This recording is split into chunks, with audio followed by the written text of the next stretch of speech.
But I'd like to call for immediately debates. I'd like to debate them now because we should debate. We should debate for the good of the country. So I will officially on your show call. I will, oh, wow. Look at that. I also said, we're breaking news, Mr. President.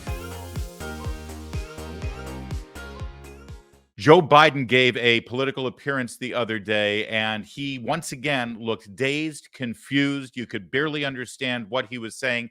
And he claimed that he had just visited a world leader. Here, watch this. People have pled guilty. You know, right after I was elected, I went to what they call a G7 meeting, all the NATO leaders. And it was in the south of England.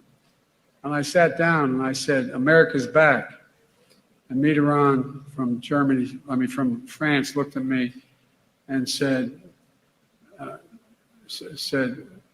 you know, why, how long are you back for? And I looked at him, and the Chancellor of Germany said, what would you say, Mr. President, if you picked up the paper tomorrow in the London Times, and the London Times said, 1,000 people break through the House of Commons, break down the doors, 2 bobbies are killed in order to stop the election of the Prime Minister. What would you say?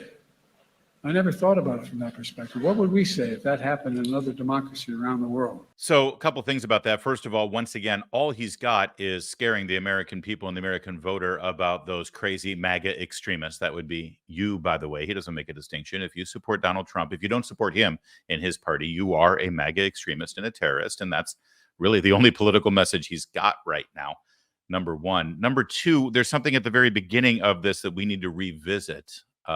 As he talks about this fictional meeting that nobody actually believes ever happened over in London. Watch this again. You know, right after I was elected, I went to what they call a G7 meeting, all the NATO leaders. And G7 is not the NATO leaders, by the way. G7 is the 7 top economies in the world, free economies, that is. China isn't always invited because they're not free. Anyway, that's neither here nor there. There is a distinction, though, between the G7 and NATO. But then there's this. It was in the south of England. And I sat down and I said, America's back. And Mitterrand from France looked at me and said... Yeah, so first off, Mitterrand, he first thought Mitterrand was from Germany. And of course, he at least realized that doesn't sound like a German name. It's a French name. Yeah, I meant Mitterrand from France, of course. I think he's referring to the French president, Mitterrand, who served from 1981 to 1995. And then he died in 1996. That's who Joe Biden's referring to there when he says Mitterrand from Germany. Now, we share this with you not just to gratuitously dump on the fact that Joe Biden has lost his marbles. And once again, as I oft like to remind you, has mashed potatoes for brains. It's more than that. It's more than that. I want you to picture the person that you just saw in that video and imagine that person spending the next 10 months running for president, engaging with voters, giving sit-down one-on-one interviews, far-reaching interviews without the benefit of using any notes, and finally, most importantly, engaging in a one-on-one, mano-a-mano debate with the Republican nominee, presumably Donald Trump. Can you picture that? Can you even come close to imagining that? Neither can we. And neither can Donald Trump, who appeared on Dan Bongino's podcast yesterday and issued a challenge. He was, people are speculating, will Trump debate Biden? Because Trump didn't debate any of his challengers during the Republican primary process, right? And still refused to do so. So is he not going to debate Biden either? Well, we have the answer to that question. And, there just seems to be a loyalty in both parties. And maybe, sometimes you should be that. But when a guy can't answer a question and when he doesn't do the Super Bowl deal, which would be a great opportunity, actually, this would be a good time. You don't always have to do them, but this would be a good time not to stay right in somebody's face, especially when you have those kind of numbers. But he can't do it because he can't talk. He can't do anything. He's ruining our country. And I don't think he's going to run. I don't know if it's donors or otherwise. It might be his family. It might be something. I don't think he's going to run. Yeah, and by the way, there's more to this clip that's really important and newsworthy, but I want to stop there just for a moment because we mentioned this yesterday on the show that Joe Biden has refused to sit down and do a one-on-one interview during halftime of the Super Bowl, right? It would be with a CBS reporter because it's on the CBS network. So either Norah O'Donnell or I bet if they wanted Gayle King, they could press the issue and say, "Nah, we want Gayle King. We want Oprah's friend to conduct the interview." You know, Gayle King's questions would be like, "I have to bring up the whole issue with Hunter Biden and the accusations against him. How hard is it for you as a father to deal with this right now, considering the love you have for your son?" See, that's the kind of question that Joe Biden would get. And even that he doesn't want to deal with. Even that he is afraid to have to handle. And this would be, by the way, the largest single audience of an interview all year long in a presidential election year. People are pointing out, by the way, that Donald Trump didn't do an interview. It was 1 year. He was president for 4 years, and 3 of those 4 years, he did do a Super Bowl interview. He declined to do so in 2017. It was going to be on NBC News. I think they were throwing Chuck Todd at him, and it was right in the height of the lies and hysteria over Russian collusion. So it's somewhat understandable, I suppose, why he didn't do that. That said, Donald Trump actually pointing out the fact that there's no way Joe Biden can do this interview on CBS. Have you ever seen Joe Biden do a one-on-one interview where he doesn't have notes in his hands? Donald Trump doesn't have notes in his hands. And Donald Trump said, hey, CBS, I'll do the interview. I'll do it. And it'll be interesting to see if CBS responds. But let's go back to this Bongino clip for a second, because it's very important what he says next. But I'd like to call for immediately debates. I'd like to debate them now because we should debate. We should debate for the good of the country. So I will officially on your show call. Oh, wow. Look at that. I also said, we're breaking news, Mr. President. Donald J. Trump calls for debates against Joe Biden. That's great. So we can talk breaking some about news these here. problems, Dan, and get him to. He wants debates with Joe Biden. Absolutely. Wouldn't you? If you were running against Joe Biden. By the way, I do want to go back to one other point that he made here where Donald Trump said, I don't think he's going to make it. I don't think he's going to be the nominee. This is a recurring theme, not just from Donald Trump, but I can tell you, as you know, I'm covering the United States Virgin Islands caucus coming up on Thursday. And yesterday, Nikki Haley held an event at St. Croix. It was connected via Zoom. And she spent most of the time going after Kamala Harris because she said during this appearance, listen, the next president's going to be a woman. It's either going to be me or it's going to be Kamala Harris, which is an interesting line of attack there. But as far as she's concerned, Joe Biden ain't going to make it. Even if he does get reelected, he ain't going to make it 4 years. So this is an ongoing sort of accepted truth and reality. I think everybody gets it and knows it, except Joe and Jill Biden right now.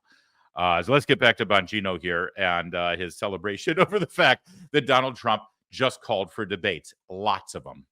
Change his ways, but I am officially doing that. I also put out, you probably noticed, that I'll take his spot at the Super Bowl if they want. We'll get very good ratings. We love it. So there it is. Donald Trump ready, eager for debates against Joe Biden. In fact, he'd like to start those debates right now, if possible. So, of course, Joe Biden was doing some sort of meandering, rambling, incoherent, stumbling, barely walking, shuffling his feet campaign appearance yesterday. And he was asked about this. And let's see what Joe Biden says in reply.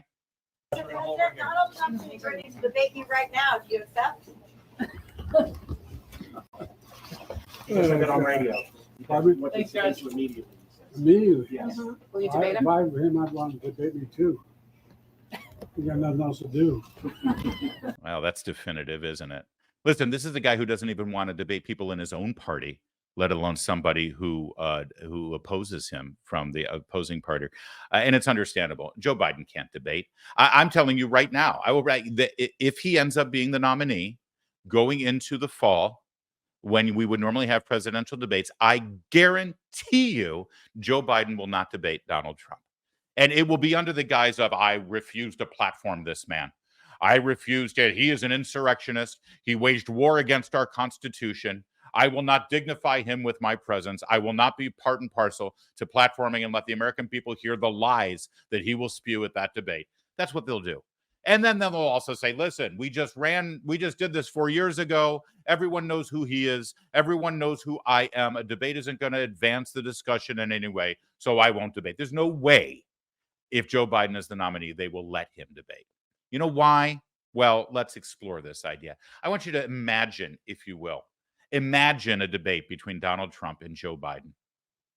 Imagine an issue that is incredibly important to so many voters, so many Americans and their children right now.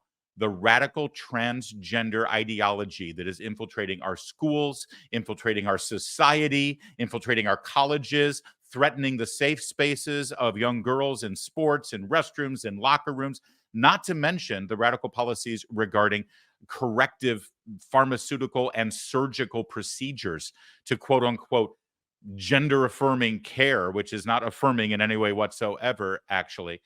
It's incredibly destructive. And yesterday, Donald Trump made a statement where he stands on this, juxtaposed with the radical position that Joe Biden and his Justice Department, his Health and Human Services have taken on this. Take a look.